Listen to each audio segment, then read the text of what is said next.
Hi friends, कैसे हैं आप सब दोस्तों। स्वागत है आपका किताबें में। मैं हूँ शैली। अलका सरावगी का नाम आप सबने ज़रूर सुना होगा। आज की बहुत महत्वपूर्ण लेखिका हैं वे। अलका सरावगी की चर्चा हमने किताबें में भी जानी है। अधिकतर पाठक उनके कुलभूषण का नाम दर्ज कीजिए जो उपन्यास है उसके बारे में जाना है। बहुत सारे पाठकों ने इसे पढ़ा भी होगा। उनका एक और महत्वपूर्ण उपन्यास है कली कथा वाया बाईपास। इस उपन्यास को श्रीकांत वर्मा पुरस्कार और साहित्य अकादमी पुरस्कार मिल चुके हैं। चलिए आज इसी उपन्यास को जानते हैं, देखते हैं क्या है इसमें खास, क्यों यह इतनी चर्चा में था। दरअसल जब यह उपन्यास प्रकाशित हुआ तो सबसे अधिक जो चर्चा हुई वह इसके शिल्प को लेकर के हुई। साथ ही जो इसका विषय वस्तु था वह भी चर्चा में आया, क्योंकि माना जाता है कि जो महिलाएं हैं वह मन की पीड़ा, स्त्रियों की दुर्दशा, प्रेम, इन्हीं विषयों पे लिखती हैं या लिख सकती हैं।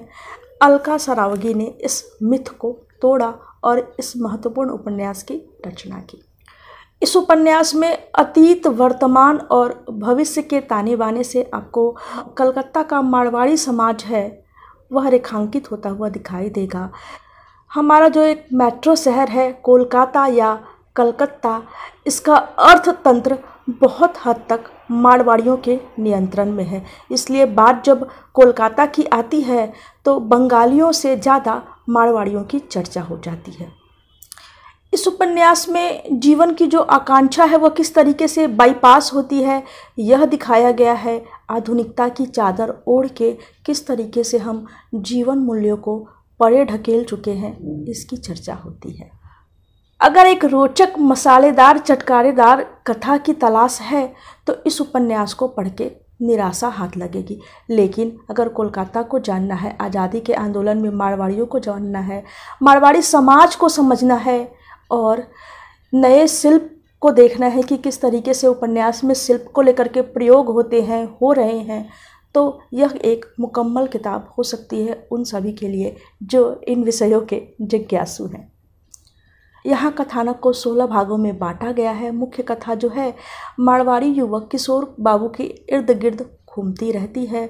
उपन्यास में लगभग 40 वर्षों की कथा ली गई है और इस दौरान हुए सभी महत्वपूर्ण घटना और कोलकाता के समाज पे उसके असर की बात की गई है। एक तरफ यहाँ आज़ादी की लड़ाई है, दूसरी तरफ जो अलग अलग गुट थे, अलग अलग आंदोलनकारी थे, जैसे कि महात्मा गांधी हो गए, सुभाष चंद्र बोस हो गए, तो दूसरी तरफ एक संघ की भी बात आ जाती है। तो इन सब के बीच का द्वंद्व है। युवाओं के मन में आता है कि वह किसे चुने, किसे पसंद करे, किस ओर झुके। ये जो सारा द्वंद्व है इन सब की चर्चा यहाँ पे बड़े विस्तृत रूप से की गई है। उपन्यास का प्रारंभ कुछ इस तरीके से होता है कि किशोर बाबू के जो दिल का है ऑपरेशन हुआ है। ऑपरेशन के दौरान जब बेहोश थे, एनेस्थेसिया के असर में थे, तब उनके सिर में किसी चीज़ से चोट लगती है। होश में आते हैं तो पता चलता है उनका दिमाग घूम गया है। वे कोलकाता की गलियों में भटकते हुए अतीत और वर्तमान के बीच झूलने लगते हैं और उन्हीं के माध्यम से हमें अतीत वर्तमान की कथा बताई जाती है। भविष्य के भयावह सपने भी दिखाई देते हैं। किशोर को बार बार यह महसूस होता है कि जो मारवाड़ी समाज है वह अपने समय की हलचलों से तालमेल बिठा नहीं पाता है, बाजारवाद की गिरफ्त में रहता है, अर्थतंत्र के गिरफ्त में घूमता रह जाता है। उसके जो परदादा थे रामविलास, वे अंग्रेज़ों के मित्र थे, उनके सहयोगी थे। यह बात किशोर को बहुत ज़्यादा नागवार गुजरती है। वह कहीं भी किसी से भी अपने परदादा की, अपने खानदान की चर्चा नहीं करना चाहता है।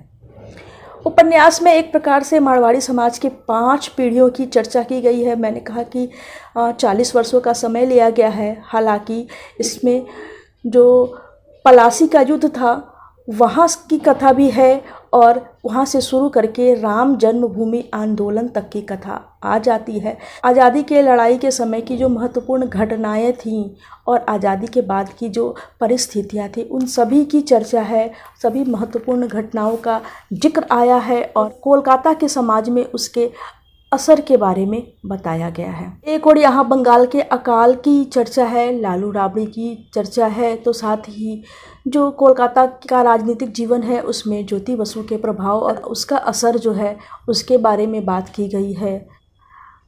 बहुराष्ट्रीय कंपनियां किस तरीके से अपने पैर पसार चुकी हैं और युवाओं को अपने गिरफ्त में ले चुकी हैं, उसके क्या नुकसान हैं, इन सभी बिंदुओं पे अलका जी की नज़र जाती है और हमें भी सोचने का मौका मिल जाता है। यह उपन्यास अपने शिल्प के कारण चर्चा में आया था। इस उपन्यास में कई प्रकार की शैलियों का प्रयोग किया गया है और जो मुख्य शैली है वह आत्मचरित्र की शैली है। यूँ तो जब मारवाड़ी समाज और उनसे संबंधित उपन्यास की जब चर्चा होती है तो हमें प्रभा खेतान के उपन्यास पीली आंधी की याद आ ही जाती है। वहाँ बिल्कुल अलग तरीके की कथा थी, मारवाड़ियों का पलायन क्यों हुआ उस पे बात की गई है और यहाँ कोलकाता में बस चुकने के बाद की कथा इसे कह सकते हैं कि जब मारवाड़ी समाज कोलकाता में स्थापित हो गया तो किस तरीके से कोलकाता के जनजीवन के साथ उसने तालमेल बिठाया, किस तरीके से उसने वहाँ के अर्थतंत्र पे अपना सिक्का जमाया और जो इस बीच जो घटनाएं हुई पूरे देश भर में महत्वपूर्ण, उस पे कोलकाता पे क्या असर था और जो हमारा विवेच्य समाज है यानी कि मारवाड़ी समाज, उसने इन घटनाओं को किस तरीके से लिया, क्या रिएक्शन दिया, यह सभी यहाँ पे जानने को मिल जाता है। दो पीढ़ियों के बीच जो मूल्यों का टकराव होता है वह भी यहाँ दिखाई देता है। परिवार में किस तरीके से जब समस्याएं आती है तो निपटा जाता है, सदस्य एक दूसरे की किस तरीके से सहायता करते हैं, सभी कुछ जितने पक्ष हो सकते हैं वह सभी आपको इस उपन्यास में दिखाई देते हैं। मारवाड़ी समाज की जो बाजारवादी मानसिकता है और उनके यहाँ स्त्रियों की जो पीड़ा है, किस तरीके से स्त्रियां बंधन में रहती हैं, उन सब पे यह उपन्यास बात करती है।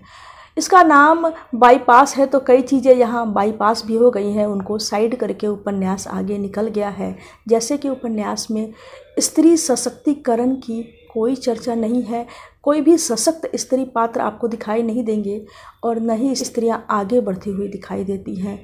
मारवाड़ी समाज और बंगाली समाज दोनों ही अपनी संस्कृतियों के लिए प्रसिद्ध हैं, अपनी संस्कृतियों को निभाते हैं, पर पूरे उपन्यास में आपको कहीं भी संस्कृति चर्चा नहीं दिखाई देगी, संस्कृति में योगदान नहीं दिखाई देगा मारवाड़ी समाज का।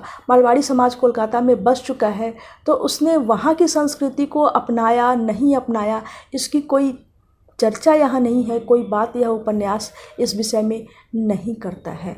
बाकी यह उपन्यास अच्छा है, भाषा की दृष्टि से भी यह आपको प्रभावित करेगा। हाँ, मैंने पहले ही कह दिया है कि एक मुकम्मल कहानी नहीं है, यहाँ तो इतिहास भूगोल के दर्शन होते चलते हैं और अगर आप जिज्ञासु प्रवृत्ति के हैं, चीज़ों को जानना समझना चाहते हैं तो आपको यह उपन्यास पसंद आएगा। और यूँ भी जो महत्वपूर्ण पुरस्कार प्राप्त किताबें होती हैं हमें उन्हें पढ़नी चाहिए और शिल्प की दृष्टि से या भाषा की दृष्टि से अगर किसी उपन्यास में अलग अलग प्रयोग किए गए हैं तो हमें एक पाठक होने के नाते, पुस्तक प्रेमी होने के नाते उन पुस्तकों को ज़रूर पढ़ लेना चाहिए ताकि उस शैली से और उस तरीके से भी हम परिचित हो सके। तो इन सभी बिंदुओं को ध्यान में रख के आप इस उपन्यास को पढ़ सकते हैं, आपको यह पढ़नी चाहिए। निश्चित रूप से आपको यह पसंद आएगी, कैसी लगी यह बताना तो आप भूलेंगे ही नहीं, पढ़ के मुझे ज़रूर बताइएगा। मिलती हूँ मैं अगली वीडियो में अगली किताब के साथ। बाय।